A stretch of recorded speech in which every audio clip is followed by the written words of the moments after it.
හොඳයි. දැන් අපි බලමු එහෙනම් grade 11 නැත්නම් අපේ 11 ශ්‍රේණියට දාලා කොටස් ටිකේ සාරාංශගත කොටස් කොහොමද කියලා එන්නේ.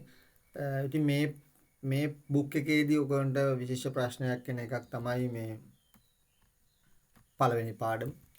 පළවෙනි පාඩම කියලා කියන්නේ ඔයගොල්ලෝ දන්නවා ඒක මේ ප්‍රෝග්‍රෑමින් පාඩම. එතකොට එතනදී මම කතා කරන්නේ නැහැ මේ මුල ටික මොනවත් ඒවා ඔයගොල්ලෝ දන්නවා ඒවා ඔයගොල්ලෝ කතා කරලා තියෙන්නේ.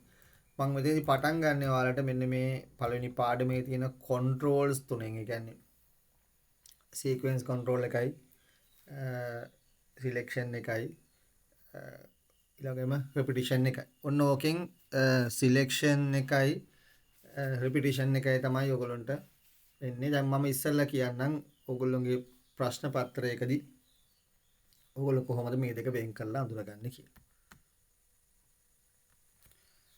අපි බලමු දැන් අපට ආපු ෆ්ලෝ chart එකක් පාවිච්චි කරලා කොහොමද මේ ටික අඳුරගන්නේ කියලා. දැන් මේ තියෙන්නේ ඔයගොල්ලන්ට 2010 O level paper එකේදී ඉල්ල තියෙන ෆ්ලෝ chart ප්‍රශ්නේ. ඉතින් මේකේ අනුක්‍රමික අවස්ථාව මේ අවස්ථාව ඊළඟට මේක පුනරකරන අවස්ථාව කොහොමද අඳුනගන්නේ කියලා ඉස්සර බලමු. දැන් මේ වගේ සමස්ත ෆ්ලෝ chart එකක් ආවම ඉස්සෙල්ලා ඔයගොල්ලෝ මේ ටික අඳුනගන්න ඉබ.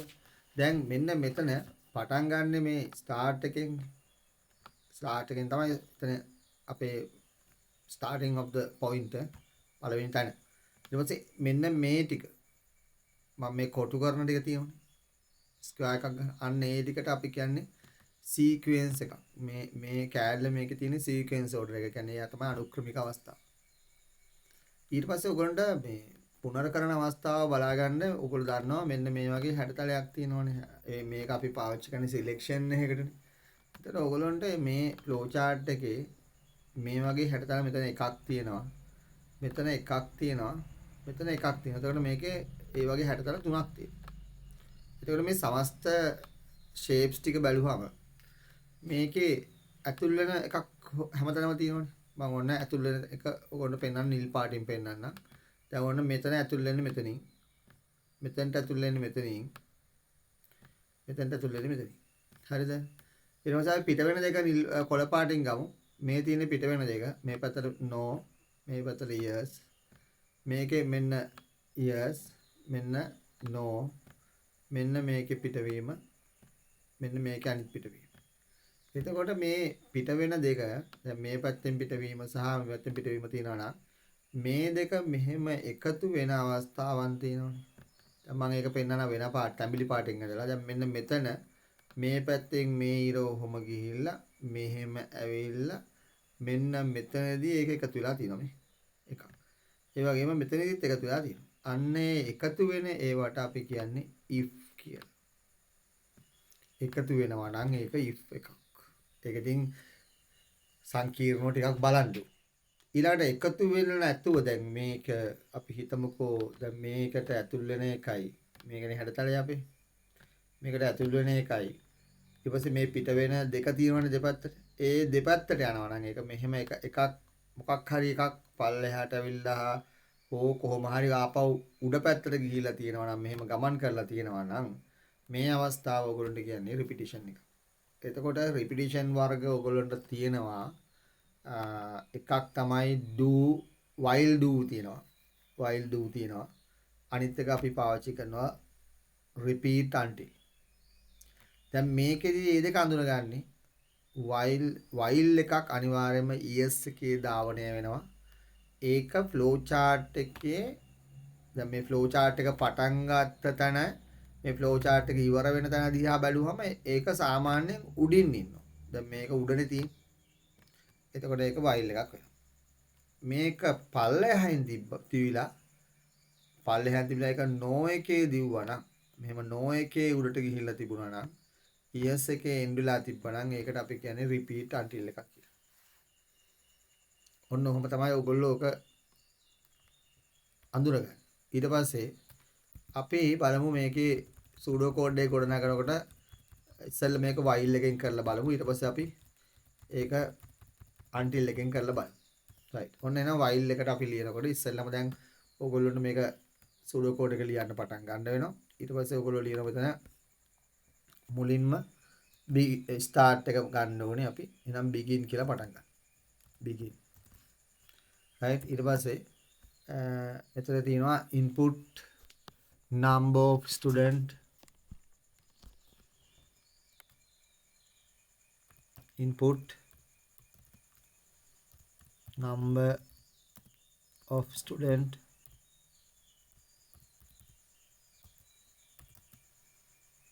as in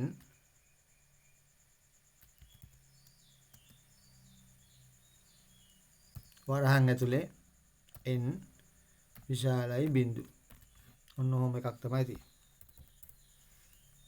ඔය ඔක්කොම ලියන්න. ඒක ඒ තියෙන හැමදේම එතන බය නැතු ලියන්න. ඔය ඔයගලගේ දෙවෙනි පේලිය. ඔව්. ඊට පස්සේ ඊළඟ පේලිය ගත්තාම i සමානයි බිඳුවයි සම් සමානයි බිඳුවයි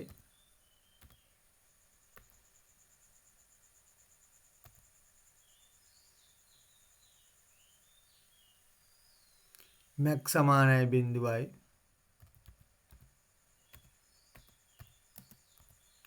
min සමානයි 100යි. දැන් එතනින් පස්සේ අපිට ඔයගොල්ලෝ අඳුරගත්තානේ දැන් උඩම තියෙන්නේ පුනරකරන කොටස කියලා. එහෙනම් එතනින් අපිට while එකක් කියලා දැන් අඳුරගත්තා නම් එහෙනම් අපි ලියනවා while I කුඩායි බිඳුව do ඊට පස්සේ අපිට while එකේ years පැත්ත ඕනේ ලියන්න. එහෙනම් අපි years පැත්ත පටන් ගන්නවා input student marks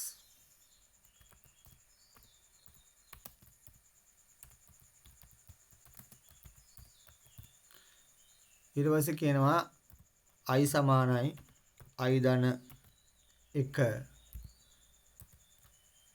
සම් සමානයි සම් ධන m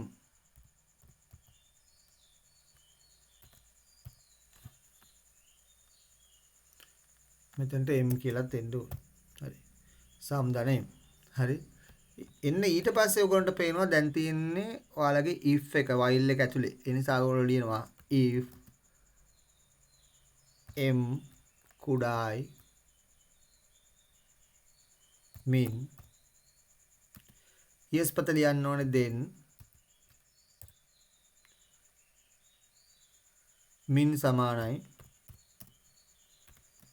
m ඒ yes පැත්ත. ඊට පස්සේ අපිට මේකේ අනිත් පැත්ත ආපහු ලියන්න වෙනවා. දැන් yes පැත්ත ලියලා ඉවරයි. ඒක හොඳට මතක ගන්න. ඒක one way එකක්. ඒක two way එකක් නැහැ. ඒක නිසා ඒකේ else එකක් අපි ලියන්නේ නැහැ. ඊට පස්සේ ලියනවා if නැවතත් if m විශාලයි max then අපි ලියනවා max සමානයි m right එන්න ආයතන මේ මට අමතක වුණා කියන්නේ මෙතන මේ end if මෙතන මේක දැන් මේක දෙන්න එක ලියලා සම් සමානයි m නේ ඒක මෙතනින් මෙහෙම ඉවර වෙනවනේ මෙතන ඒ නිසා මෙන්න මෙතනට මේ සම් සමානයි min සමානයි m එකකින් පස්සේ end if එකක් ලියන්න. ඒක එතනින් ඉවර නිසා මොකද එතනට ඒක ඉවර කරලා තියෙනවනේ ආපහු if එක පටන් අරගෙන ඊට පස්සේ ආපහු අර m එකෙන් පස්සේ ආපහු end if එකක් ලියන්න ඕනේ. එයා end if වෙන්න ඕනේ. end if ඊට පස්සේ end if එකෙන් පස්සේ දැන් ඔන්න එතනින් end while එක මොකද හේතුව ඒ පැත්ත ඉවර වෙනවා. දැන් end while එක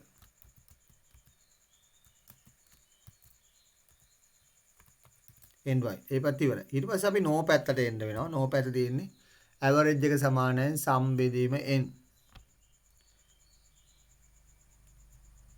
average සමානයි sum බෙදීම n ඊට පස්සේ තියෙන්නේ print average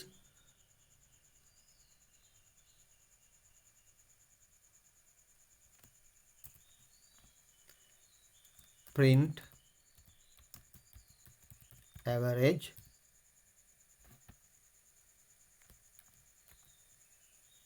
max min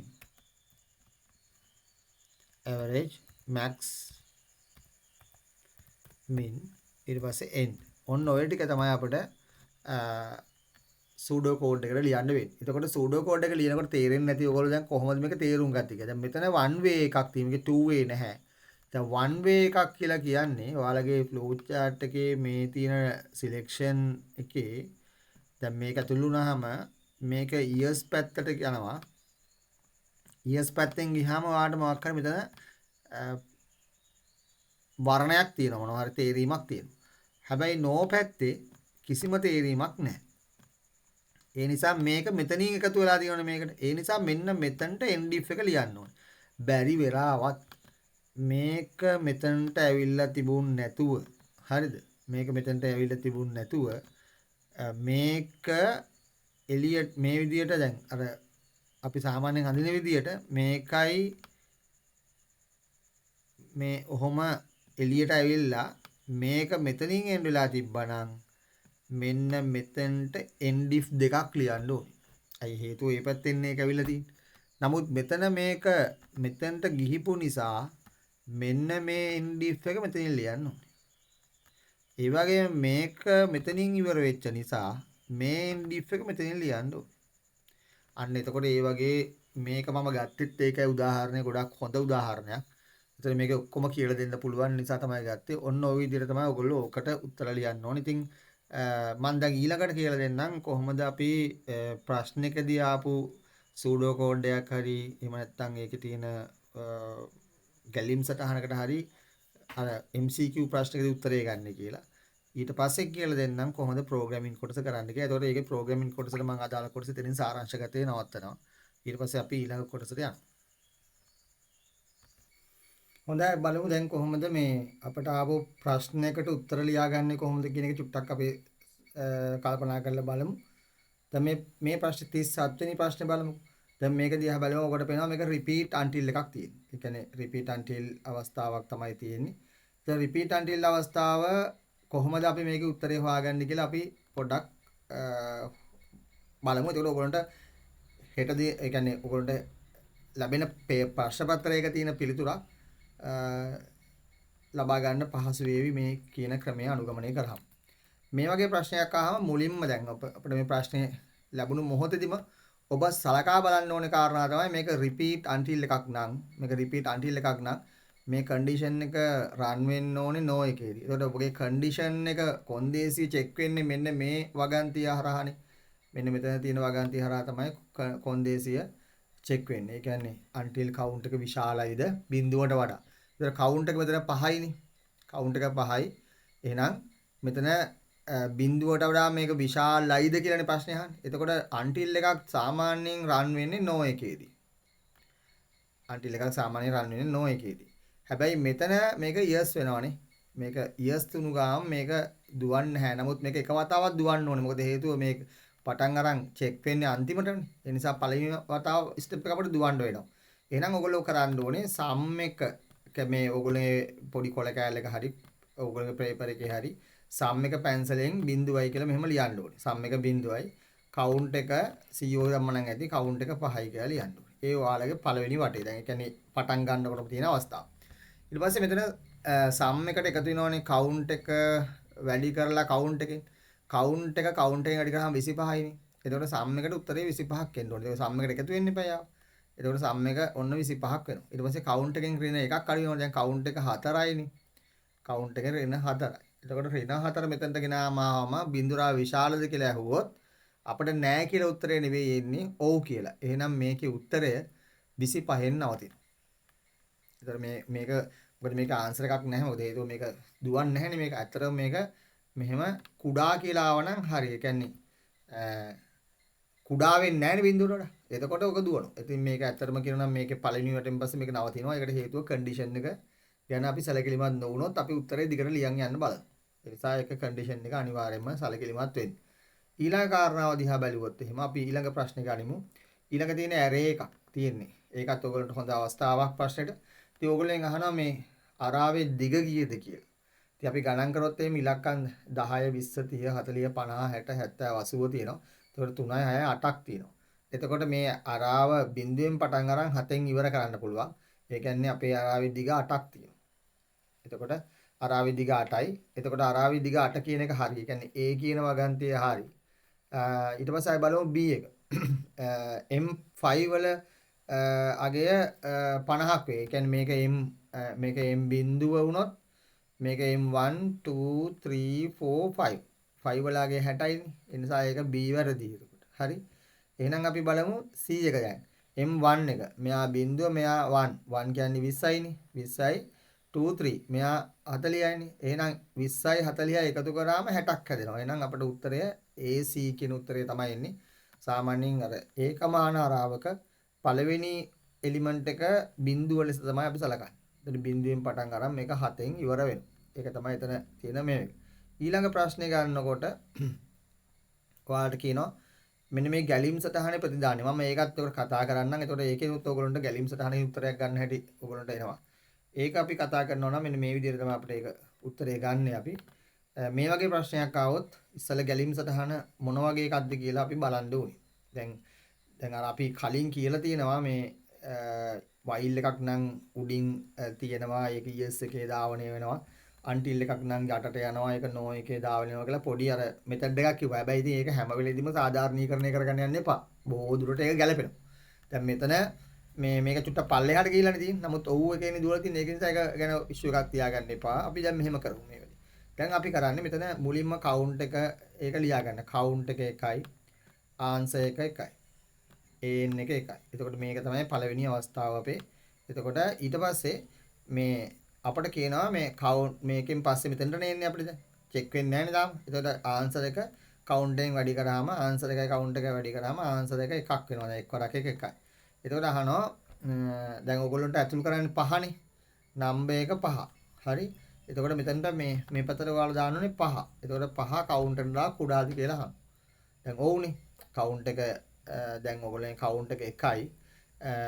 එතකොට කවුන්ට් එක කුඩායි නම් කවුන්ට් එකට එකක් එකතු වෙනවා. දැන් කවුන්ට් එක 2ක් වෙනවා. කවුන්ට් එක 2ක් වුණායින් පස්සේ ආපහු මේ දෙන්න වැඩි වෙනවා. එතකොට මේ දෙවරක් එක 2ක් වෙනවා මේක 2යි. ඊට පස්සේ ඒත් ඕගොල්ලෙන් අහනවා දැන් කවුන්ට් එක කුඩායි 5ට රව්. එහෙනම් කවුන්ට් එක මෙතන 3ක් වෙනවා දැන් 3යි. එහෙනම් 3 වරක් 2 දැන් 6ක් වෙනවා මෙයා වැඩි වුණායින් පස්සේ ආපහු අහනවා ඒත් 3යි. එතකොට එහෙනම් මේක 4 වෙනවා දැන්. හරි. එතකොට 4 වරක් 6 24ක් වෙනවා දැන්. 24යි. 24යි එතකොට 4යිනේ. 4ත් එතකොට අපිට දැන් 3 කවුන්ට් එක 3යි. එතකොට වැඩි වෙනවා යා 6ක් වෙනවා. ඊට පස්සේ කවුන්ට් එක 4ක් වෙනවා. 4ටත් වැඩි වෙනවා. ඊට පස්සේ ආපහු 4 කුඩායි. ඒ නිසා කවුන්ට් එකට තව එකක් වෙනවා. කවුන්ට් එක 5ක් වෙනවා. එතකොට 5 වරක් 4 එකතු වැඩි වුණාම මෙතන 20යි. එතකොට 2යි 120ක් වෙනවා. දැන් කවුන්ට් එක 5යිනේ. 5 කියන එක 5ට වඩා විශාල නෑනේ. ඒ නිසා මේක ඉවර වෙනවා. එහෙනම් මෙතන 120න් තමයි මේ වැඩේ මේ වෙන්නේ. නම් උත්තරේ 120යි කියලා එනවා. අන්න ඒ විදිහට පියවර වශයෙන් මේක හදන්න. ඒ කියන්නේ මේක හිතින් ලියන්න මේක සැබවින්ම මේ කොටස් ලියන්න. වේරියබල් 3ක් තියෙනවා. වේරියබල් 3ම ලියන්න. එහෙම තමයි මේකේ උත්තර ගන්න පුළුවන් වෙන්නේ. ඊට පස්සේ අපිට මේ බලමු ඊළඟ ප්‍රශ්නේ ගැන පොඩ්ඩක්. එතන තුන ප්‍රශ්නයක් කියලා බලන්න ඕනේ. ඊට පස්සේ මෙන්න මේ ප්‍රශ්නේ පොඩ්ඩක් සලකා බලමු. මෙන්න මේක කියනවා ඔයගොල්ලන්ට මේ ව්‍යාජකීයතේ ප්‍රතිදානය. මේකත් වයිල් එකක් තියෙන්නේ. එතකොට අපි බලමු මේකේ ප්‍රතිදානය ගන්න විදිය කොහොමද කියලා. ඒකත් අර විදියටම අපිට ඒ වැඩේම මේ විදිය කරන්න වෙනවා. ඒක කරයින් පස්සේ බලමු කොහොමද වෙන්නේ කියලා. ඔන්න ওই විදියට තමයි අපේ කොපි එක ගන්න අපි මේකට.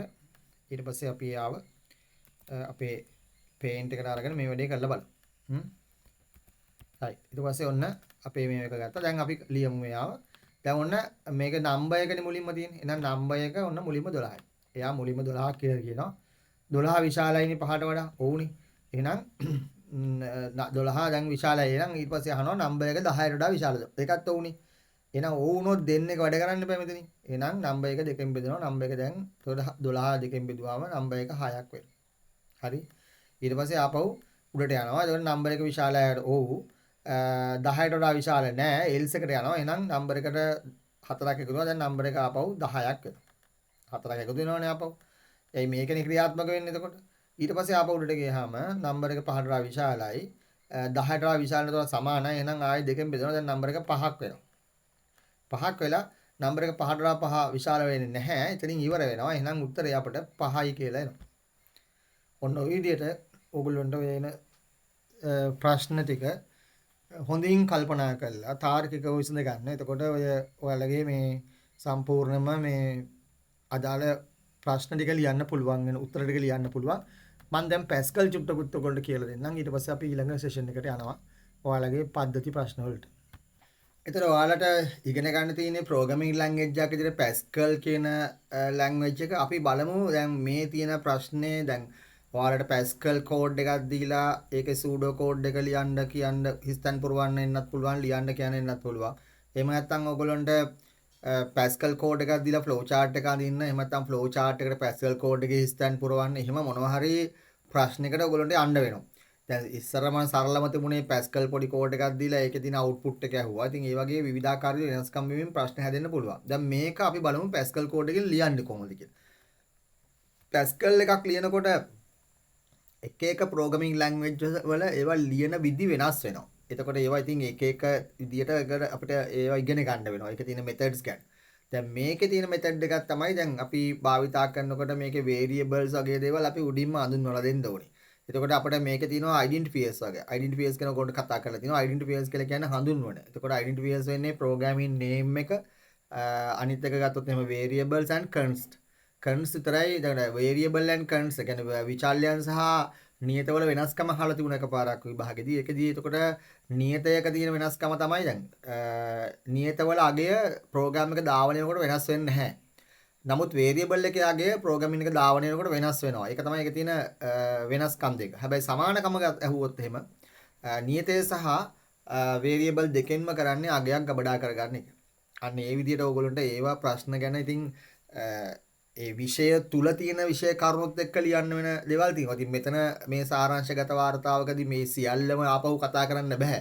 මම මෙතනදී උත්සාහ කරන්නේ ඒ අදහස් ටික ඔලුවට ගන්න පුළුවන් විදිහට මේක කොහොමද අපි පැස්කල් කෝඩ් එකකට ලියන්නේ කියන එක. එතකොට මෙතන අපිට දැන් මෙතන අගයක් ගබඩා කරගන්න. මොකද ඔයගොල්ලෝ මෙතන ඉන්පුට් කරන්න වෙනවා මේකට මේ සංඛ්‍යාවක්. මෙතන සංඛ්‍යාවක් දීලා තිනවා ඉන්පුට් කරන්න පුළුවන් විදිහට මේ සංඛ්‍යාව නම්බර් එක 12ක් කියලා දීලා තියෙනවා. එතකොට ඒකේ අපිට ඒ නම්බර් එක සමානයි 12යි කියලා දීලා තියෙනවා. මේකේ අවුට්පුට් එකනේ අහන්නේ. එතකොට අපි බලමු මේක කොහොමද නිර්මාණය කරන්නේ පැස්කල් වලින් කියලා. පැස්කල් වල තියෙනවා මේ ඉන්පුට් එකක් ගන්න අපි ලියන්නේ read හරි read ln කියන වර්ඩ් එක. ඒ කීවර්ඩ් එක. අපි ඒකේ අවුට්පුට් එකක් ගන්න අපි ගොඩක් දුරට ලියන write හෝ write ln. එතකොට මතක තියාගන්න write කිව්වොත් එහෙම ඒ අවුට්පුට් එක එන්නේ එකම පේලියේ. ආයි ඊළඟ පේලියට යන්නේ නැහැ. නමුත් write ln කිව්වොත් ඒ output එක ඊළඟ පේලියට යනවා. එතකොට write ln වලින් නම් ඔයගොල්ලෝ කෝඩ් එක දීලා තියෙනවා. ඔයගොල්ලෝන්ට output එකට අගයන් දෙකක් හෝ තුනක් එනවා නම් ඒ තුන එකට එක පල්ලෙහා ලියන්න ඕනේ. write ln આવොත්. write වලදී තියෙනවා නම් ඔයගොල්ලෝ එක කෙලින් ලියන්න ඕනේ. ඉතින් මේවා ඔයගොල්ලන්ට මේ ප්‍රශ්න පත්‍රයේ ප්‍රශ්නේ හොඳින් කියවීම අවශ්‍යයි. කියවන්න නැතුව උත්තර ලියන්න බෑ. දැන් අපි බලමු මේක කොහොමද ගොඩනගන්නේ කියලා. එහෙනම් අපි මුලින්ම ප්‍රෝග්‍රෑම් එක ඩෙන්ටිෆයි එකක් දෙන්න ඕනේ. අපි ප්‍රෝග්‍රෑම් එක නේම් එකක් දෙනවා. ප්‍රෝග්‍රෑම් කියලා ලියලා ප්‍රෝග්‍රෑම් අපි දෙනවා මේකට නිකන් අපි කියමුකෝ දැන් මේකේ මේ ප්‍රතිදානයනේ ෆයින් අපි දාමු ෆයින්ඩ් අවුට්පුට් කියලා ලියමුකෝ ෆයින්ඩ් අවුට්පුට් ඒක තමයි අපේ මේක දැන් අවුට්පුට් එකක් ගන්නනේ මේකේ ඕන වෙන්නේ අපිට ප්‍රතිදානයනේ අපි එතන මේකේ සෙමිකෝලන් එකක් දාලා ඉවරලා මෙයාව ඉතින් ක්ලෝස් කරලා ඊට පස්සේ මෙතන අපිට වේරියබල් එකක් ඩිෆයින් කරන්න වෙනවා මේකේ නම්බර් කියන වේරියබල් එක උවමනා වෙනවා අපිට නේ එතකොට අපි මෙතනදී වා කියලා අරගෙන නම්බර් කියලාම ලියාගමු. කමන්නේ නම්බර් කියලා ගන්නවා නම්බර්. ඒක අපි ඉන්ටිජර් වැලියු එකකට දෙනවා දැන්. ඔතන දශම ගණන් එන එකක් නැහැ ගොඩක් දුරට. මොකද 10 සහ 5 තියෙන නිසා ඒ නිසා අපි ලියමු මේක ඉන්ටිජර් කියලා. බලමු ගන්න පුළුවන් දැන් නැහැ මොකද ඉන්ටිජර් නැත්තම් රියල් දාන්න වෙනවා අපිට එතෙන්ට. අපි ඉස්සෙල්ලා ඉන්ටිජර් අරගෙන බලමු. නම්බර් එක ඉන්ටිජර් කියලා දානවා ඩේටා ටයිප් එක. හරි.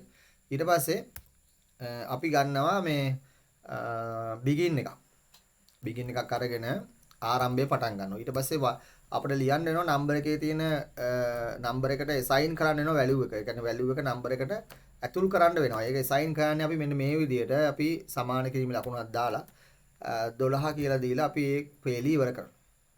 semicolon එකක් දීලා. ඊට පස්සේ අපි කියනවා while අපි කියනවා නම්බර්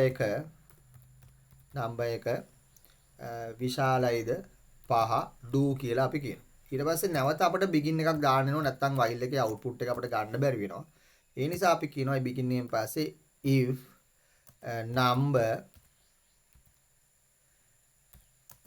විශාලයි හෝ සමානයි නම් 10ට වඩා then අපි කියනවා යාට number එක සමානයි number බෙදීම 2.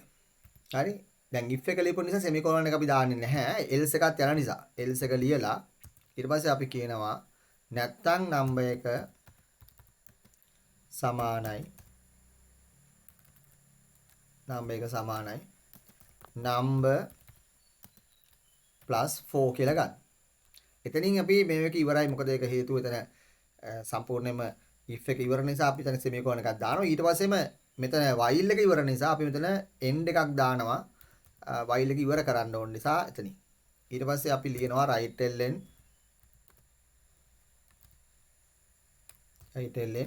අපිට right ln කරගන්න වෙන්නේ number එක output කරන්න වෙන්නේ. එන number කියලා ලියලා අපි semicolon එකක් දානවා. දාලා නැවත අපි පොඩි read ln එකක් දාලා තිනවා. මොකද හේතුව මේක නැත්නම් display එක අපිට පෙන්න ගන්න බැරි වෙනවා. ඊට පස්සේ අපි අවසානට මේක end කරනවා. දැන් ඔන්න අපේ code එක ලියලා ඉවරයි. ඕක තමයි අපිට ලියන්න වෙන code එක Pascal code එක. ඉතින් ඔතන right ln කියන ඒවායි පොඩ තමයි වෙනස් වෙන්නේ sudo code එකට වඩා. දැන් අපි බලමු එහෙනම් මේක චුට්ටක් run කරලා බලමු Pascal එක ඇතුලේ දාලා කොහොමද මේක දුවන්නේ කියලා. ඊට පස්සේ මෙතන පුළුවන් අපිට මේක run කරලා බලන්න. පොඩි error එකක් එනවා. ඒක තියෙන්නේ මේ මෙතන තියෙනවා මේ small nt කියලා කියන්නේ මෙතන අතරම මම මුලින් එක කිව්වා ඔයගොල්ලන්ට මේක real දාමු අපි නැත්තම් එයා එතන ගන්නෙ නැහැ. අපි ගමු real කියලා ගමු. හරි? real කියලා අරගෙන අපි run කරලා බලමු. එතකොට real එකේදී දශම ගණන් එනවා බෙදනකොට. අන්න එතකොට ඔයගොල්ලන්ට පේනවා 5 කියන උත්තරය අවිල්ල තියෙනවා. එතකොට මේ අර දශම ගණන් බිඳුව ඇවිල්ලා ඊ එක ඔයගොල්ලෝ ඒක සැලකිලිමත් වෙන්න එපා. ඒක මේ Pascal වලදී output එකේ වෙන ප්‍රශ්නයක්. ඒක අපිට format කරලා හදන්න පුළුවන්. නමුත් උත්තරේ අපිට 5 ඇවිල්ලා තියෙනවා.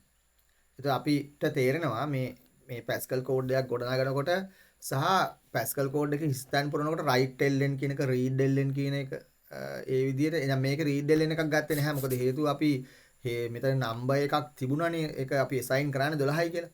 නමුත් අපිට 5 හරි මොකක් හරි ආදානය කරන්න කියලා කිව්වනම් අපි දැන් read ln එකක් ලියන්න ඕනේ. එහෙනම් ඔන්න ওই විදිහට තමයි පුතේ Pascal code එකක් පිළිබඳ අවබෝධය ගන්න වෙන්නේ. ඉතින් මට දීර්ඝ වශයෙන් Pascal codes කතා කරන්න වෙන්නේ නැහැ. මම අපිත් එක්ක වැඩ කරපු සියලු දරුවන්ට මේවා බොහොම සරලව સિદ્ધාන්තත් එක්ක කියලා දුන්නා. ඉතින් මම හිතනවා ඔයගොල්ලන්ට දැන් සරලව මේ වැඩේ කරගන්න පුළුවන් වේවි. මේ ප්‍රශ්නය සාමාන්‍යයෙන් ඇත්තටම කියනවා නම් හොඳ ප්‍රශ්නයක් මම papers වල දකින. ඒ ප්‍රශ්නය උත්තර හොඳින් ලියනවා කියලා කියන්නේ එයාගේ IQ මට්ටම සහ ඇත්තටම ICT level එක මට්ටම ගොඩක් උඩින් තියෙන දරුවෙක්. ඉතින් ඒ වගේ දරුවෝ ඉස්සරහදී අනාගතය තුල ලෝකයට වැඩදායි පුරුපසියෙන් බවට පත් වෙලා ICT වලින් ගොඩක් ලොකු සේවයක් කරන්න පුළුවන් වෙන දරුවන් ප්‍රමාණයක් තමයි මම එහෙම දකින්නේ. මොකද ප්‍රෝග්‍රෑමින් කරන්න හැමෝටම බෑ.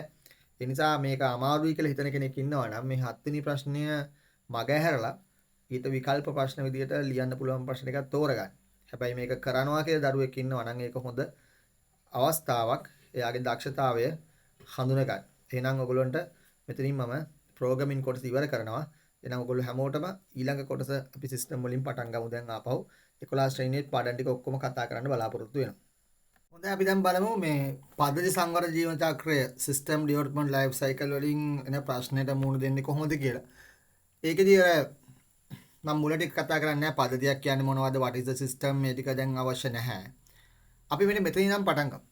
දැන් මේක තමයි ඔයගොල්ලෝගේ ප්‍රශ්නේ මුලින්ම හැදෙන තැන. ඒ කියන්නේ සිස්ටම් ලයිෆ් සයිකල් එක නැත්තම් පද්ධති සංවර්ධන ජීවන චක්‍රය කියන එක සිස්ටම් ඩෙවලොප්මන්ට් ලයිෆ් සයිකල්. හරි? අපි කියනවා SDLC කියලා. ඒකට කෙටි. එතකොට ඒකේ තියෙන කොටස් 6 අනිවාර්යෙන් ප්‍රශ්න වලට එනවා. දැන් identification of the requirements ගැන අනිවාර්යෙන් ප්‍රශ්න වලට එනවා. එතකොට මේ කොටස් 6 අනිවාර්යෙන්ම ඔයගොල්ලෝ පිළිවෙලින් මතක තියෙන්න ඕනේ. ඒක මම දැන් කෙටියෙන් ඔයගොල්ලොත් එක්ක කතා කරගෙන යනවා. දැන් මේ requirements gather කරන්න. ඒ කියන්නේ අපිට ඒවා information ගන්න අපි පාවිච්චි කරන ක්‍රම කීපයක් තියෙනවා. observation, ඒ කියන්නේ නිරීක්ෂණ, interviews, සමුඛ සාකච්ඡා, questionnaires, ප්‍රශ්නාවලි, document sample collection කියලා කියන්නේ පැරණි ලේඛන වගේ වාර්තා ලබා ගැනීම, prototyping. prototyping කියලා කියන්නේ අපි සිස්ටම් එකේ මොඩල් එකක් ක්‍රියේට් කරනවා. ඒ කියන්නේ prototyping වලදී සිද්ධ වෙන්නේ මේ මොඩල් එකක් ක්‍රියේට් කරලා ඒක ගැන අර යූසර්ස් ලාගෙන් අපි ideas ගන්නවා. feedbacks and comments ගන්නවා අපි. ඒ වගේ දෙයක් කරන්නේ. design the solution. ඒ කියන්නේ විසඳුම සැලසුම් කිරීම කියන අවධියේදී ඔන්න ඔය කරුණු ටික මතක තියාගන්න. ඒ කියන්නේ මුදුකාංග software architecture එක හඳුනා ගන්න එක, ඊළඟට අතුරු මුහුණත user interface එක ඩිසයින් කරගන්න එක, identification of the main hardware system and the components, ඒ කියන්නේ ප්‍රධාන දුඩාංග සහ ඒ වගේ සංරචක හඳුනා ගැනීම, identification of the dependency of the each subsystem, උපපද්ධතීන් වල පරායත්තභාවය හඳුනා ගැනීම. ඔන්න ඔය විදිහට ඔය කාරණු ටිකත් ඕගොල්ලන්ට මතක තියාගන්න සිද්ධ වෙනවා. මොකද අහනවා ඩිසයින් එකේදී වෙන සිද්ධීන් ගැන අහන්න පුළුවන්. කෝඩින් සිස්ටම් ගැන ප්‍රශ්නයක් නැහැ. මොකද ඒකදී අනිවාර්යයෙන්ම ඔයගොල්ලෝ යූස් කරන්නේ කම්පියුටර් ලැන්ග්වේජ් එකක් යූස් කරලා කෝඩ් කරන එක. හැබැයි ටෙස්ටින් ඇන්ඩ් ඩිබගින් වලදී මෙන්න මේ පිළිවෙල නම් අනිවාර්ය ප්‍රශ්නේදී පිළිවෙලක් විදිහටම අහන්න පුළුවන්. ඒ කියන්නේ එතකොට සිස්ටම් එක අපි ප්‍රෝග්‍රෑමින් එක ලිව්වයින් පස්සේ කෝඩ් එක චෙක් කරන්න මුලින්ම යුනිට් ටෙස්ට් එකක් අපිට ගන්න පුළුවන්. ඒකක පරීක්ෂාවක්. කොටස් වශයෙන් අපි පරීක්ෂා කරන්න පුළුවන්. ඉන්ටග්‍රේෂන් ටෙස්ටින් එකක් නැත්නම් අපි කියනවා ඒකට සමස්ත පරීක්ෂාව කියලා. ඒකෙදි කරන්නේ අපි සම්පූර්ණ කෝඩ් එකම පරීක්ෂා කරන එක. අර ඒකක වශයෙන් පරීක්ෂා කරපු කොටස් ටික එකතු කරලා පරීක්ෂා කරනවා. සිස්ටම් ටෙස්ටිං කියලා කියන්නේ පද්ධති පරීක්ෂාව සම්පූර්ණ පද්ධතිය පරීක්ෂා කරනවා.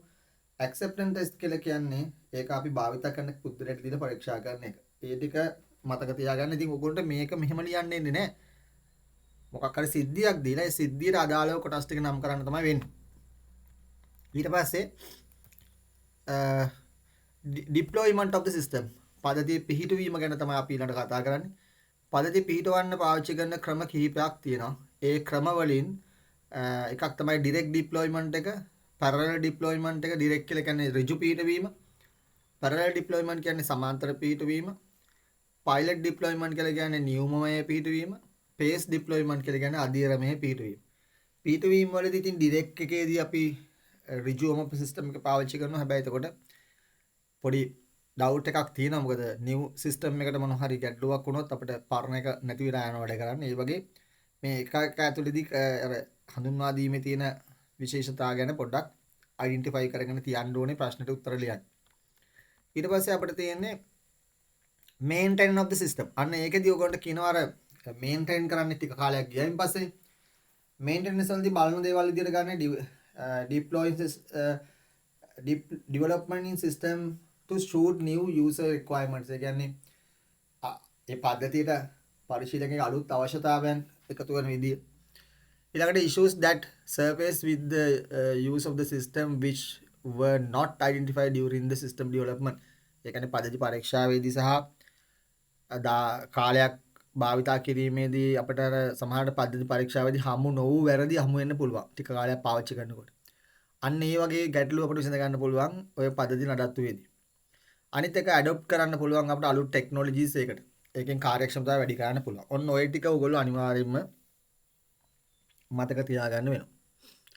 ඊට පස්සේ ඔයගොල්ලෝ කතා කරන්නේ මෙන්න මේ ලයිෆ් සයිකල් එකේ තියෙන මොඩල්ස් ටික. waterfall model එකයි iterative incremental model එක. ඒකෙන් ඉතින් ප්‍රශ්න පත්‍රයේ එන්නේ ওই පළවෙනි දෙක තමයි. waterfall model එකේදී තියෙන දේ තමයි firstly identify කර ගන්න ඕනේ requirements ටික. ඒ කියන්නේ අවශ්‍යතා මුලින්ම හඳුනා ගන්න ඕනේ. complete one stage before going to the next phase එක. ඒ කියන්නේ එක අදියරක් අවසන් කරලා ඕනේ ඊළඟ අදියරට අපි යන්න. the result to the development system is found at the final stage. ඒ කියන්නේ අපිට මේකේ ප්‍රතිඵලය ලබන්න පුළුවන් වෙන අන්තිම අවධියේදී. සමහරවිට අපි බලාපොරොත්තු නොවුණු මේ ප්‍රතිඵලයක් වුණත් එන්න ඉඩ තියෙනවා මේක හරහා. ඉතින් ඒ විදිහට අර දියලි ආකෘතියේ තියෙන ආකෘතියත් මේක දීලා තියෙනවා මෙන්න මේකට මේ විදිහට අර SDLC එකේ තියෙන දේවල්ම තමයි තියෙන්නේ. ඒක නිසා වෙනසක් නැහැ. ඒක මතක තියාගත්තාම මේකත් ඇඳ ගන්න පුළුවන් ඕන. ඊට පස්සේ iterative incremental model පුනර්කරන වෘත්තීය ආකෘතියේ මෙන්න මේ ඩයග්‍රෑම් එක නම් චුට්ටක් මතක තියාගෙන මේ යන්න මේකේ ABCD කියලා සමහරවිට පුරවන්න එන්න පුළුවන් ඕගොල්ලන්ට. ඒක මම කියන්නේ මොකද මට හිතෙනවා මට හිතුණු දේවල් ගොඩක් වෙලා තියෙනවා. ඒ නිසා මේකත් මට හිතෙනවා කොයි වෙලාවක හරි ප්‍රශ්නයකට එනවා කියලා. ඔය ඩයග්‍රෑම් එක. ඒ නිසා පොඩ්ඩක් ඒකත් බලා ගන්න. ඊළඟට මේ ඒකෙදි කරන්න තියෙන ඒ කියන්නේ මොඩල් එක ඒක විස්තර ගත්තොත් එහෙම මේ අපිට පුළුවන් ඇත්තටම මේ ස්ටාර්ට් කරන්න පුළුවන් මේ iterative incremental model එක start with the simple implementation. ඒ කියන්නේ පද්ධතියේ කුඩා කොටසක් මගින් ඒක ආරම්භ කරන්න පුළුවන්. ඊට පස්සේ ඇත්තටම කියනවා නම් අපිට අතරමඟදී ඒකේ අවශ්‍යතාව වෙනස් කර ගන්න පුළුවන්. හරි. ඒ වගේම ඒකට මුලින්ම අවශ්‍යතා හඳුනා ගන්න ඕනේ කියලා එකක් නැහැ. ඒ වගේම සිස්ටම් ඩෙවලොපර්ස්ට පුළුවන් පෙර අත්දැකීම් භාවිතා කරන්න පුළුවන් සිස්ටම් එක ඩෙවලොප් කරන අවධියේ. ඔන්න ඔය විදිහට ඔය දෙකේ වෙනස්කම් ගැන චුට්ටක් මතක තියාගෙන විභාගයට යන්න උත්සාහ කරන්න. කියව ගත්තම හරි ඕක. එතකොට ප්‍රශ්නයක් එක්ක උත්තර ලියනකොට අර 7 වෙනි ප්‍රශ්නේ අතාරින කියන්නේ 7 වෙනි කියන්නේ ප්‍රෝග්‍රෑමින් ප්‍රශ්නේ අතාරිනකොට මේක හොඳ විකල්ප ප්‍රශ්නයක් වෙන උත්තර ලියන්න. අපි ඊළඟට බලමු අන්තර්ජාලය කොහොමද භාවිතා වෙන්නේ කියලා. අන්තර්ජාලය හා විද්‍යුත් තැපෑල ඉන්ටර්නෙට් and ඊමේල් පාඩමේදී පළමුවෙන්ම ඔයගොල්ලෝ බලා ගන්න ඕන දේවල් ටික මම කෙටියෙන් කියන්නම්. ඉස්සෙල්ලම මේ කියන URL එක බලා ගන්න. URL එකේ කොටස් ටික නම් කරගන්න පුළුවන් වෙන්න ඕනි. HTTP කියලා කියන්නේ යාගේ ප්‍රොටෝකෝල් එක. www කියලා කියන්නේ යාගේ World Wide Web කියන කොටස. එතකොට edupub.gov.lk කියන්නේ ඩොමේන් එක. ඒ ඩොමේන් එකේ টপ ලෙවල් දෙකක් টপ ලෙවල් විදිහට ගන්න වෙන්නේ LK එක. හැබැයි gov එක සෙකන්ඩ් ලෙවල් ඩොමේන් එක විදිහට අපිට ගන්න වෙනවා. ebooks and english කියලා කියන්නේ දත්ත තැම්පත් කරලා තියෙන ෆෝල්ඩර් එක. අන්තිම කෙලවරේ තියෙන්නේ යාගේ රිසෝස් එක. ඒක අපි එක්ස්ටෙන්ෂන් එකක් එක්ක නිසා අඳුන ගන්නවා. ඊට පස්සේ අපිට තියෙන්නේ URL එකෙන් පස්සේ IP address එක. සාමාන්‍යයෙන් අපිට පාවිච්චි වෙන IP versions ගත්තොත් එහෙම ප්‍රධාන IP versions දෙකක් තියෙනවා. එකක් තමයි IPv4 එක. IPv4 එක. අනිත් එක අපිට තියෙන්නේ IPv6 එක. IPv6 කියන version එක. 4 එක අපිට ගත්තොත් ඒක 32 bit IP එකක් වෙනවා. මේක 1 to 8 bit IP එකක් වෙනවා.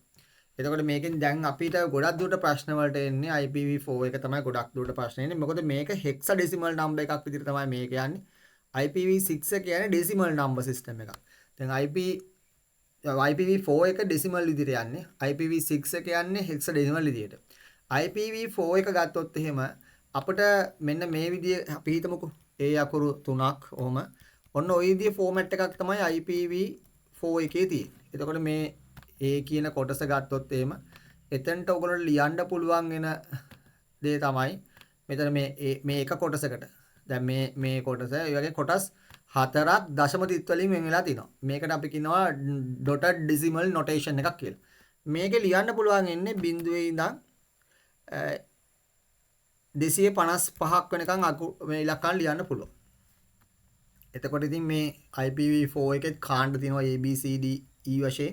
ඒකෙන් ගොඩක් දුරට පාවිච්චි වෙන්නේ C කැටගරි එක තමයි. C කැටගරි එකේදී සාමාන්‍යයෙන් IP එක පටන් ගන්න 192 වලින් 192.168.1.21 ඔය විදිහට අපිට ලියන්න පුළුවන්. ඔන්න ඕකේ මතක තියාගන්න IP එක නිවැරදිද කියලා බලන්න මේ එක කාණ්ඩයකට 255ට වැඩි ඉලක්කමක් යෙදලා තිබුණොත් ඒක නිවැරදි IP ලිපිනයක් වෙන්නේ නැහැ. ඒ වගේම කොටස් 4ක් තියෙන්න ඕනේ දශම 3ක් තියෙන්න ඕනේ. අන්න ඒ ෆෝමැට් එක මතක තියාගන්න. දැන් මෙහෙම ආවොත් මේ IP එක වැරදි. 192.278.1.1 මේක වැරදි. මොකද 278 ලියපු නිසා. ඔන්න ඕක තමයි IP ඇඩ්‍රස් වලින් ඔයගොල්ලෝ හඳුනා ගන්න ඕන කාරණාව.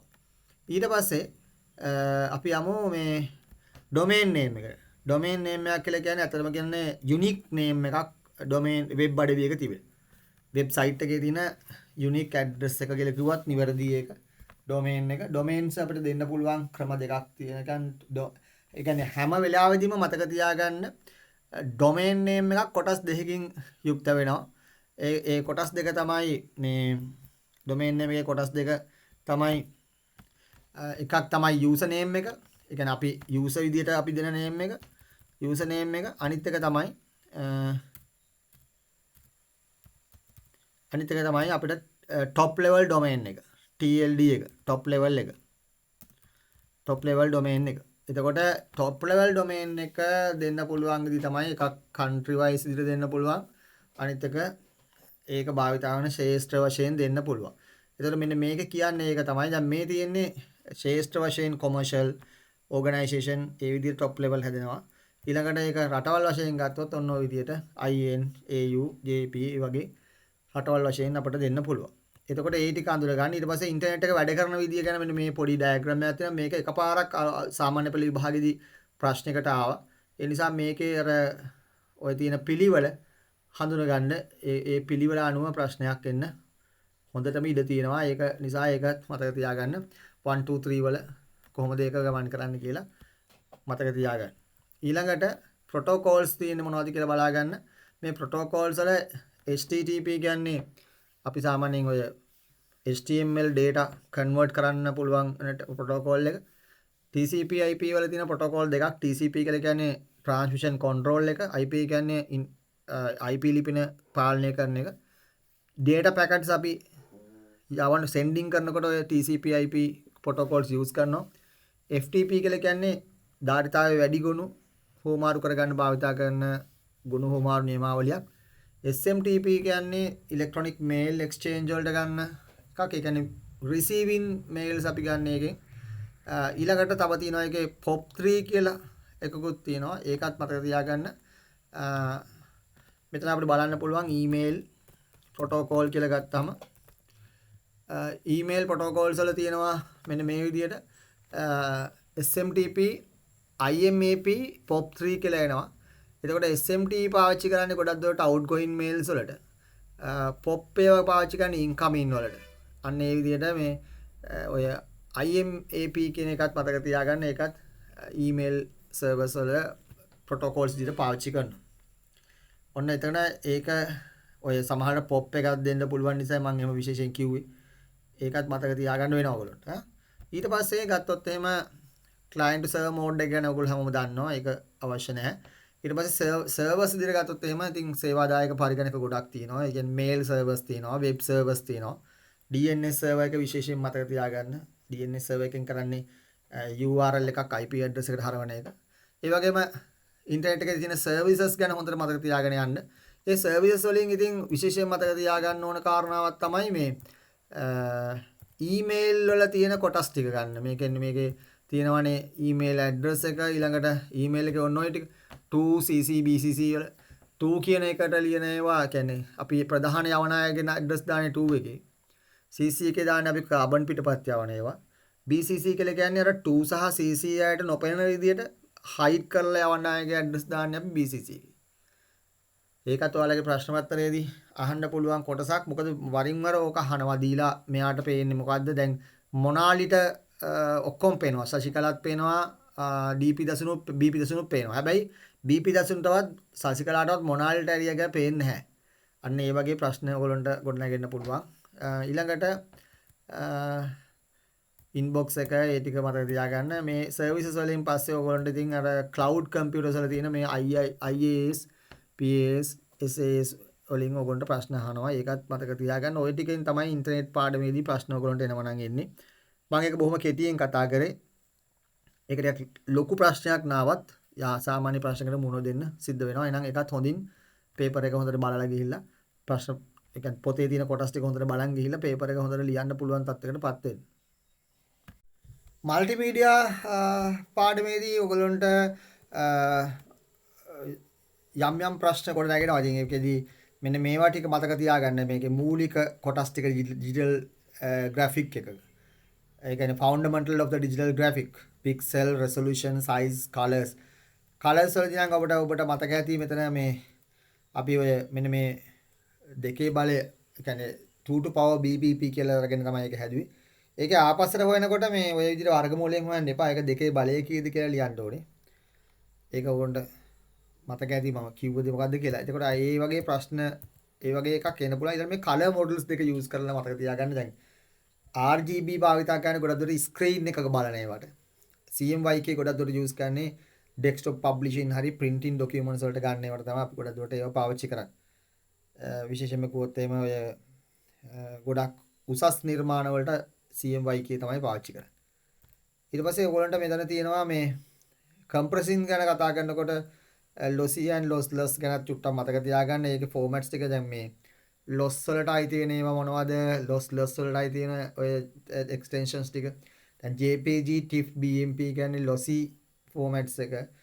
GIF, PNG, RAW lossless විදියට අපිට compress කරන්න පුළුවන් ඒවා තමයි ඒකේ තියෙන්නේ. ඊළඟට මෙන්න මේකත් මතක තියාගන්න types එක raster and vector එකේ තියෙන වෙනස්කම් ටික. ඒක නිකම් කියව ගන්න. ඉතින් ඒක මොකද ඔයගොල්ලෝ දන්නවා මේ කොටස අපි කතා කරලා තියෙන්නේ. මේ හැමදේම ආපහු කතා කරන එක තේරුමක් නැහැ. මේකේ තියෙන රෙකෝඩ්ස් තියාගන්න එක නැති එක මේකේ පරිගණකයේ වේගය අඩු වෙන එක, වේගය වැඩි වෙන එක ඒව ගැන මතක තියාගන්න වෙනවා ඔයගොල්ලෝ.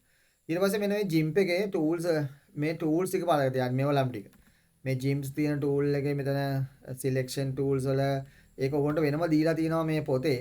ඒ පොතේ තියෙන tools ටික බලාගෙන ගියා නම් හොඳටම ප්‍රමාණවත් මේ තියෙන විදිහට. මේ ඉතින් ඔයගොල්ලන්ට තියෙනවා square එකෙන් මොනවද කරන්නේ? ඊළඟ ඔන්න ඔය වගේ tools ටිකක් දීලා ඕකෙන් තමයි ප්‍රශ්න ටික ඔයගොල්ලන්ට හැදෙන්නේ. එතන lasso tool එක මේක ඔයගොල්ලෝ book එකේ තියෙනවනේ මේ ටික කියව ගන්න. මේ tools වල අනිවාර්යෙන් මේ ටික බලා ගන්න ඕනේ. මොකද මේවා විභාග ප්‍රශ්න පත්‍රයේදී ප්‍රශ්න විදිහට අනිවාර්යයෙන්ම අපිට හම්බෙන දේවල්. ඒ වගේම ඒක තමයි බලා ගන්න ඕනේ ඔයගොල්ලෝ GIMP එකෙන්. GIMP කියන්නේ ඔයාලගේ බහුමාධ්‍ය පාඩමේ ග්‍රැෆික් වලට එන කොටස. ඊට පස්සේ ඔයාලට බලා ගන්න ඉන්නේ මේ වෙක්ටෝරියන් ගියටෝ පාඩම. ඒ කියන්නේ 2D animation වල. ඒ animation වලදී මෙන්න මේ ටික මතක තියාගන්න මේ තියෙන line tool එක. ඒකෙන් අපිට පුළුවන් අර lines අඳින්න. එතකොට ඊළඟට තියෙනවා ඔයාලට image tool එක. bitmap එකක් ඇතුල් කරන්න tool එක. ඊට bitmap එක ඊළඟට තියෙන text tool එකක්. text tool එකෙන් පස්සේ ඔයගොල්ලන්ට හම්බ වෙන්නේ oval tool එක අර round සහ ellipse ආකාර හැඩ අඳින එක. ඊට පස්සේ rectangle tool එක. ඒ tools ටික මතක තියාගන්න. දැන් මේකෙන් අර පුළුවන් අපිට මේ draw free hand අඳින්න පුළුවන් එක. ඔය විදිහට ඔයගොල්ලන්ට මේ tools ටික බලා ගන්න. මේ tools වල කරන කාර්යය ඔයගොල්ලෝගේ පොතේ දීලා තියෙනවා. ඒ ටික බලා ගන්න වෙනවා. මෙන්න මේ බටන් එකත් චුට්ටක් බලා ගන්න. මේකට කියන්නේ built in player කියලා. run කරන ඒ කියන්නේ play කරන එකයි end එකටයි start එකටයි stop එකටයි යන කොටස් තුන ඒක මතක තියාගන්න. සමහරට ඕවා ABC දාලා නම් කරන්න එන්න පුළුවන් නිසා කිව්වේ. ඊළඟට ගත්තොත් එහෙම ඒක timeline වල ඒ කියන්නේ frames and blank keyframe ඒ ටික මතක තියාගන්න වෙනවා.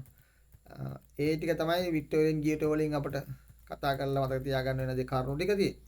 Audacity එක ගත්තොත් එහෙම Audacity audio content එකේදී මෙන්න මේ tools එක මතක තියාගන්න වෙනවා. මේක තමයි player tool එක. මෙතනින් ඔන්න ඔය ටික. ඔය tools වලින් තමයි ප්‍රශ්න අහන්නේ. ඔය මේ selection tool වලින් මේක select කරනවා. මෙතනින් පුළුවන් ඔයගොල්ලන්ට මේ sound එක අඩු වැඩි කරන්න මේ දෙවෙනි tool එකෙන් මේ tool එකෙන් sounds එක ඊළඟට මෙතන පුළුවන් ඒක edit කරන්න මේක pencil tool කියලා අපි කියන්නේ. මේ තරුව දාපේකෙන් කියන්නේ multi line tool එක. කියන්නේ අර tools ඔක්කොම එකේ එනවා. මේකෙන් පුළුවන් time shift කරන්න මේ ඊතලයේ තියෙන tool එකෙන් මෙන්න මෙයාගෙන් time shift කරන්න පුළුවන්. මේකෙන් අර අපිට මේක ලොකු කරලා බලන්න පුළුවන්. එතන මෙන්න මේකත් ගොඩක් දුරට එනවා. මේකෙන් පුළුවන් ඔයාලට මේ trim කරන්න මේ tool එක මෙන්න මේ tool එක. trim tool එක මෙන්න මේක silent tool එක. ඒ කියන්නේ කොටසක් තෝරලා අපිට ඒක silent කරන්න පුළුවන්. මේකේ අර සමහර වෙලාවට කරන විදිය ගැන නම් පොඩ්ඩක් අහන්න පුළුවන්. මෙන්න මේ tool එක. එතකොට ඔය කරන steps ටිකත් මතක තියාගන්න වෙනවා. ඊට පස්සේ මේ වීඩියෝ ක්ලිප්ස් නේ තියෙන්නේ. ඒකත් කියව ගන්න මූවි මේකර් එකනේ තියෙන්නේ. ඒක මම වැඩිපුර කතා කරන්නේ නැහැ. මොකද මේවා කතා කරන්න තරම් දේවල් නෙවෙයි. ඒවා ඇත්තටම කියනවා නම්. මොකද ඒ වගේ ලොකු තනි ප්‍රශ්නයක් එනවා. ඒ ප්‍රශ්නෙට උතින් කොහොම හරි කොටස් හතරටම උත්තර ලියා ගන්න පුළුවන් වෙනවා. ඔයගොල්ලෝගේ ප්‍රැක්ටිකල් පැත්ත සහ ඒ දැනුම තියෙනවනේ. නැත්තම් ඉතින් අපිට වෙන විකල්පයකට යන්න වෙනවා අනිවාර්යයෙන්ම නේද? එහෙනම් අපි ඊළඟට බලමු මේ HTML පාඩම සහ ඊට පස්සේ අවසාන පාඩමට යන්න බලමු. HTML පාඩම ඊළඟට අපි දැන් කතා කරනවා. මේ වෙබ් ඩිසයිනින් මල්ටිමීඩියා කියන ලෙසන් එකනොත් ඔයගොල්ලන්ට තනි ප්‍රශ්නයක් එනවා. මේක ඉතින් ගොඩක් දුරට ඔයගොල්ලන්ට මූණ දෙන්න වෙන්නේ දැන් මේකේ මුල ටික නම් ඔයගොල්ලෝ කොහොමද කියව ගන්න මේවා සාමාන්‍යයෙන් මේ තියෙනවනේ මේ හෝම් පේජ් එක ඊළඟට content management ඒවා ටික ඔයගොල්ලෝ කියව ගන්න. එතකොට මේ රිසෝස් වල සයිස් එක කොහොමද වෙනස් වෙන්නේ කියලාත් ඒක බලා ගන්න. මේ HTML කොටස තමයි අපි පොඩ්ඩක් කතා කරන්න බලාපොරොත්තු වෙන්නේ. එතකොට HTML වල තියෙන්නේ දැන් කියන්නේ මුලින්ම HTML කියලා එන්න ඕනේ. ඊපස්සේ head එක ඇතුලේ තමයි අපි title එක ලියන්නේ. එතකොට body එක ඊට පස්සේ HTML එක වහනවා. අපි closing tag එක ඒවා දෙන්න අපි සමහරවිට මම දැක්කා දැන් ඔය ඇට්‍රිබියුට්ස් ගැනත් කතා කරන්න වෙනවා මෙතනදී. මෙන්න මේ ඇට්‍රිබියුට්ස් කියලා කියන්නේ මෙන්න මෙහෙම දේවල්. දැන් ටැග් එකක් ඇතුලේ අපිට මේ ඒක තවදුරටත් වෙනස් කරන්න ඕන නම් ඒකේ තවදුරටත් ෆෝමැටින් කරන්න ඕන නම් අපි ඒවට අදාළ සුදුසු ඇට්‍රිබියුට්ස් යූස් කරන්න වෙනවා. ඒ ඇට්‍රිබියුට්ස් වල මේ දැන් මේ ෆොන්ට් කියන එකට අදාළ ඇට්‍රිබියුට්ස් ගත්තොත් face, color වගේ දේවල් තමයි අපි ගන්න. size කියලා තව තියෙනවා ඒ වගේ. එතකොට මේ ඇට්‍රිබියුට් එකක් හැමදේම අඳුනගන්නේ සමාන ලකුණක් තියෙනවා. ඒක දෙපැත්තේ තමයි වම් පැත්ත වැලියු දකුණු පැත්ත වැලියු එක වම් පැත්තේ ඇට්‍රිබියුට් නේම් එක. එතකොට හැමදේම මේ ඇට්‍රිබියුට් එකකින් ඇට්‍රිබියුට් එකට හිස්තනක් තියන්න ඕනේ ටැග් එක ඇතුලේ. එතකොට මේ සමහරලාවට විභාග ප්‍රශ්න පත්‍රයේ දැන් උසුලනේ දැන් මේ කෝණික වරහන දීලා මෙන්න මෙහෙම ආවොත් ඔයාලගේ විභාග ප්‍රශ්න පත්‍රයේට විභාග ප්‍රශ්න පත්‍රයේ ටැග් එක ලියන්න මේ විදිහට දීලා නම්බර් එකක් දීලා ඕක ආවොත් ඔයගොල්ලෝ අංක දෙකට ටැග් එකේ නම ලියන්න. සමහර ලාවට මෙතන නිකම්ම දෙක දාලා එන්න පුළුවන්. එතකොට ඔයගොල්ලොන්ට උත්තරේ ලියනකොට මේකත් ලියලම අදාළ ටැග් එකේ H1 නම් H1 කියලා ලියන්න ඕන. නිකන් තිබුණොත්. දැන් නමුත් මෙයාගේ මෙහෙම මේ බ්‍රැකට් දෙක තිබුණොත් දැන් මෙතන බ්‍රැකට් දෙකක් දාලා තිබුණොත් ඔයගොල්ලෝ විශේෂයෙන්ම මේ බ්‍රැකට් දෙක මෙතනින් අයින් කරන්න. මොකද බ්‍රැකට් දෙක දීලානේ තියෙන්නේ. අහන්නේ මැද එක්කෙනා විතරයිනේ. අන්න ඒ විදිහට ඔය HTML එකේ ඉතින් තියෙන ටැග්ස් ටික කරන්න අපි පොඩි ප්‍රශ්නයක් කරලා බලමු ඒකේ උදාහරණයක් විදිහට. ඒතර මම හිතනවා ඒකත් එක්ක ඔයගොල්ලන්ට අනිත් එක කරගන්න පුළුවන් වෙයි කියලා. දැන් අපි උදාහරණේ බලමු. ප්‍රශ්නයක් අරගෙන ඒකට කොහොමද උත්තර ලියන්නේ කියලා. දැන් අපි බලමු 2020 ආපු ප්‍රශ්නේ කොහොමද ඇවිල්ලා තියෙන්නේ කියලා. පළවෙනි එකේ ඔයගොල්ලෝ කියනවා ඔයාලට මේ ප්‍රශ්නේ කියන්නේ මම මේ සිංහල පේපර් එක ගත්තේ ඉංග්‍රීසි මීඩියම් පේපර් එක ඔයගොල්ලෝ ගාව තියෙනවානේ. වලාකුළු පරිගණක සේවාවනු SAAS software service භාවිත කරනකොට ආයතන පිට වාසි දෙකක් අහනවනේ. ඒතර ඔයගොල්ලෝ ලියන්න පුළුවන් අර මේන්ටනින් කොස්ට් එක අඩුයි කියන එක. ඒ කියන්නේ නඩත්තු වියදම අඩු වෙන එක. automatic update in the softwares ස්වයංක්‍රීය බුදුකාංගය ආවත් කාලන වීම. ඊළඟට මේ අපිට හાર્ඩ් ඩිස්ක් එකේ ඉඩ ප්‍රමාණය ඉතිරි වෙනවා කියලා ලියන්න පුළුවන් මෘදුකාංග ස්ථාපනයට මේක නැති නිසා. අන්න ඒ වගේ උත්තර අපිට ලියන්න පුළුවන් ඒකෙදි. දෙවෙනි එකේදී PS ලේබල් මගින් දක්වන ඒ කියන්නේ ලේබල් එක පදේ ආකාර ලියන්න කියලා තියෙන. දැන් P වලින් විස්තර කරන අන්තර්ජාලයට පදින පරිගණක කණන්නේ හඳුනා ගැනීමට. එහෙනම් P වලට IP ලිපිනය කියන එක එන්න ඕනේ. Q එක් පිටුවක් තවත් වෙබ් පිටුවකට සම්බන්ධ කරන්න අපි පාවිච්චි කරන්නේ අධිසන්ධාන නැත්නම් hyperlinks. R වසම් නාමයක් IP ලිපියකට පරිවර්තනය කිරීම. එහෙනම් අපි ඒක DNS එක වෙබ් සේවාදායකය සහ වෙබ් අතිරික්ත සංවේදනය සඳහා භාවිතා කරන්නේ HTTP. මොකද ඒකට හේතුව වෙබ් සේවාදායකයේ තියෙන HTML භාෂාව සංනිවේදනයේ වෙබ් බ්‍රවුසර් එකේ ඒක පෙන්වන්න ඕනේ. ඒකයි තමයි එතන තියෙන්නේ. එතකොට මේ ප්‍රශ්නේ ඔය විදිහට ඇවිල්ලා ඊට පස්සේ ඔයාලට පේනවා මේකේ දෙවෙනි කොටස වෙනකොට ඔන්න ඔය වගේ HTML කෝඩ් එකක් එනවා. එතකොට බලමු අපි මේ තියෙන විස්තර ටික මොනවද එන්නේ කියලා. පළවෙනි අපි නිකන් උඩ ටික ලියාගෙන යන්න පුළුවන් වෙයි. බැලුවටම දැන් හෙඩ් එක ඇතුළට එන්න ඕනේ ටයිටල් කියන එක. ඊට පස්සේ දැන් COVID-19 පැන්ඩමික් කියලා තියෙනවනේ එතන. එතන දැන් සෙන්ටර් දීලා තියෙනවා. ඊට පස්සේ ආයෙ බලන්න ඕනේ නම් මොකද්ද එතනට එන්න ඕනේ කියලා. එතකොට මෙන්න මේ ටික ඒ කියන්නේ COVID-19 පැන්ඩමික් එනං ඒක අපිට ගන්න වෙන්නේ H1 එකක් විදියට. මොකද H1 එකක් තියෙනවනේ නේද? H1 එක ගත හැකි. ඊට පස්සේ එතන H1 ලියන්න ඕනේ. ඊට පස්සේ ඔයගොල්ලන්ට පේනවා ඇති ඔය සෙන්ටර් මේ තුන්වෙනි එකට අහන්නේ ඇට්‍රිබියුට් එකක්. එතකොට සාමාන්‍යයෙන් ඉතින් IMG එකේ තියෙන ඇට්‍රිබියුට්ස් වලින් අහනවා නම් අහන්නේ ඒගොල්ලෝ එක්ක SRC එක එහෙම නැත්නම් ALT එක තමයි. ඉතින් තුන්වෙනි එකට එන්නේ ALT තමයි. මොකද අනිත් ඒවා ඉතින් ඇට්‍රිබියුට්ස් විදිහට අපි අහන්නේ නැහැ සාමාන්‍යයෙන්. මොකද ඒවා මනින්න බැරි නිසා. ඊට පස්සේ හතරවෙනි එකේදී ඔය පේනවා ඇති මේ හතර එක මේකයි තියෙන්නේ. ඒ කියන්නේ හතර තව මේකක් නැහැ. එතකොට එක්ක HR වෙන්න ඕනේ, එක්ක BR වෙන්න ඕනේ.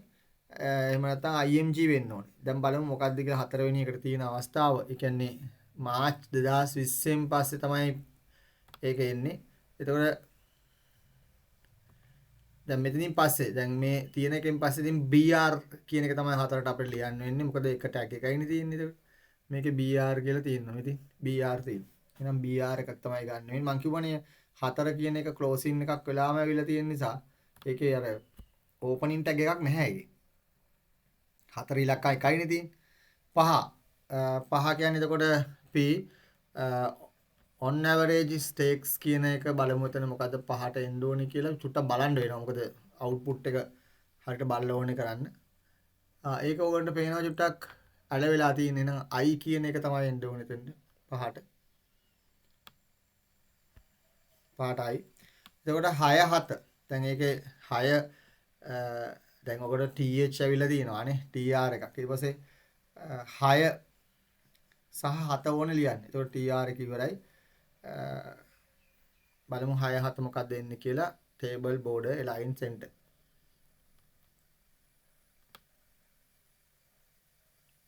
හරි. එතකොට most common තියෙනවා ඊළඟට less තියෙනවා නේද? එතකොට බලමු මේ